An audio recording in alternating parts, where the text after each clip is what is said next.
मेरे भारत के भाई बहनों, मित्रों तथा ज्योतिष के शिक्षार्थियों, आज प्रैक्टिकल ज्योतिष का पार्ट 2 शुरू करने जा रहे हैं, जिसमें मैं आज आपको भावों की संज्ञा बताऊंगा। कल आपको भाव और 12 राशियां और उनके स्वामी बताए गए थे। आशा करता हूं कि आपको अच्छी तरह समझ में आ गए होंगे। अब देखिए, ये उत्तर भारतीय कुंडली का खाका है।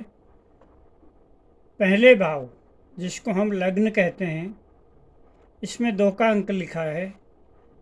अब आप इसमें भ्रम मत कीजिए कि ये 2 का अंक क्यों लिखा है। कि इस व्यक्ति का जन्म लग्न वृषभ राशि में हुआ है, 2 नंबर की राशि में आया है, इसलिए यहाँ पर 2 का अंक लिखा गया है। लेकिन यह भाव हमेशा प्रथम भाव ही रहेगा।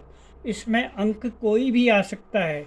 जिसका 12 राशियों में किसी भी राशि में जिसका लग्न स्पष्ट होगा वही अंक आएगा, लेकिन भाव नहीं बदलते।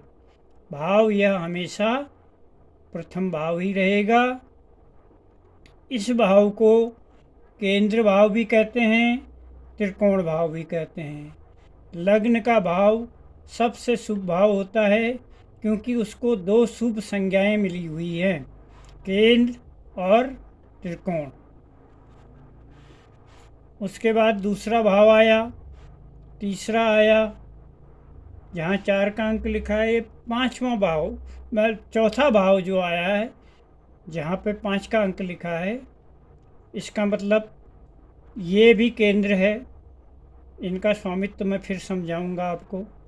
फिर ये पंचम भाव आ गया हमारा, जहाँ 6 का अंक लिखा हुआ है, इसको हम त्रिकोण भाव कहेंगे। उसके बाद 8 के अंक में आप देख रहे होंगे केंद्र लिखा हुआ है यहाँ पर, और यह भी तीसरा केंद्र है। उसके बाद 11 के अंक में आइए, यहाँ केंद्र लिखा हुआ है, ये भी केंद्र भाव है। इस प्रकार कुंडली में 1 2 3 4 प्रथम, चतुर्थ, सप्तम और दशम 4 केंद्र भाव होते हैं। उसके बाद आइए त्रिकोण में। त्रिकोण में लग्न प्रथम भाव त्रिकोण में भी आता है। उसके बाद पंचम भाव, 1 2 3 4 5 ऐसे गिनती करेंगे भावों की। ये त्रिकोण आया, 6 7 8 9, ये त्रिकोण आया। इस प्रकार कुंडली में कुल 3 त्रिकोण भाव हुए। अब आप समझिए कि किसी कुंडली का आप अध्ययन कर रहे हैं, तो लग्न भाव का स्वामी कौन है। लग्न में 2 का अंक लिखा हुआ है, 2 का स्वामी शुक्र होता है, जो कल के एपिसोड में आपको बताया गया था, इसलिए हम यहाँ पर लग्नेश शुक्र कहेंगे। दूसरे भाव में 3 का अंक लिखा हुआ है, अर्थात मिथुन राशि है, इसका स्वामी बुध होता है, इसलिए हम द्वितीय भाव के स्वामी को बुध कहेंगे। द्वितीयेश बुध है। तीसरे भाव में 4 का अंक लिखा हुआ है, इसका स्वामी ये कर्क राशि है, इसका स्वामी चंद्र होता है, इसलिए इसको हम तृतीय भाव का स्वामी कौन हो गया, चंद्र हो गया, जिसको हम तृतीयेश भी कहते हैं। चौथे भाव में 5 का अंक लिखा हुआ है, जिसका स्वामी सिंह राशि हुई और इसका स्वामी सूर्य होता है, इसलिए हम चौथे भाव के स्वामी को सूर्य कहेंगे, अर्थात चतुर्थेश सूर्य है। 5वें भाव में 6 का अंक लिखा हुआ है, 6 अर्थात कन्या राशि हुई, कन्या राशि का स्वामी बुध होता है, इसलिए हम समझ पाएंगे कि पंचम भाव का स्वामी बुध है, अर्थात पंचमेश बुध बना इस कुंडली में। अब छठे भाव में आते हैं, जहाँ 7 का अंक लिखा हुआ है। 7वीं राशि का स्वामी शुक्र होता है, इसलिए हम इसे षष्ठ भाव के स्वामी को शुक्र कहेंगे, अर्थात षष्ठेश हमारा शुक्र है। सप्तम भाव में 8 का अंक लिखा हुआ है। 8वीं राशि वृश्चिक होती है, जिसका स्वामी मंगल होता है, तो हम कहेंगे कि सप्तम भाव का स्वामी मंगल है, अर्थात सप्तमेश मंगल है। अब हम अष्टम भाव में आते हैं। 1 2 3 4 5 6 7 8 ऐसे भावों की गिनती करेंगे। अष्टम भाव में 9 का अंक लिखा है। 9 धनु राशि होती है, जिसका स्वामी बृहस्पति होता है, इसलिए हम इसको अष्टम भाव के स्वामी को बृहस्पति कहेंगे, अर्थात अष्टमेश बृहस्पति है। नवम भाव में 10 का अंक लिखा हुआ है।